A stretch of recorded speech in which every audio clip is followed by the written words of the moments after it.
Good morning. Today we're going to be talking about voting campaigns and elections here in Texas. We're now in week 5 of the course, and I've really enjoyed getting to know all of you and getting to read your thoughts on different aspects of Texas political culture. So please keep up the good work and keep kind of those critical thinking and really good discussions going. So when we think about voting campaigns and elections, I think this is one of the easier chapters for us to understand because we've all seen an election and we've all participated in an election. Whether you decide to go and vote for president, whether you vote in a midterm election or a school board election, or even if you're right out of high school and the elections that you've seen were maybe for prom king or queen or for homecoming, or for what the theme of your senior float in the parade should be. We all have some intrinsic knowledge of an election. But why do they matter in terms of politics other than creating a winner and a loser? One of the biggest things that elections do for us, and one of the biggest takeaways from this week, is that voting campaigns and elections are important to study because a democracy is based on the legitimacy of those elections, and that is based on people's participation. So in an election campaign in the United States, we have what's called a winner-take-all system or majority rule. So the people running for office, the person who wins is the person that gets at least 51% of the vote. That's a simple majority. If no one shows up to vote, then we have a problem with the legitimacy of government because then it's not the choice of the people, which is one of the major tenets of American democracy. But even beyond that, if we look at voter turnout rates over the last 100 years, and specifically in the state of Texas, which has the lowest voter turnout rate in the nation, what exactly does that say about our democracy if only 30% of the population shows up and votes?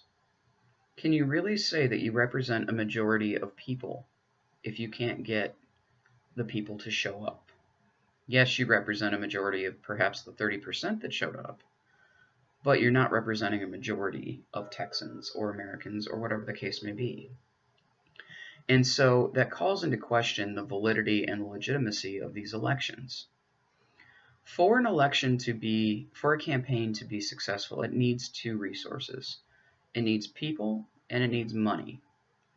And without those two things, a campaign isn't going to go very far.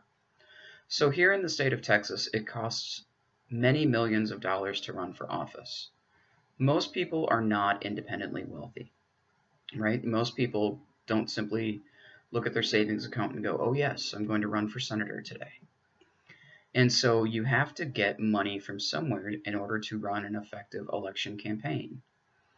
Now, sometimes those donations come from normal everyday people, right? $5 here, $10 here, and slowly you build up momentum. Beto O'Rourke was very good for this when he ran for Senate.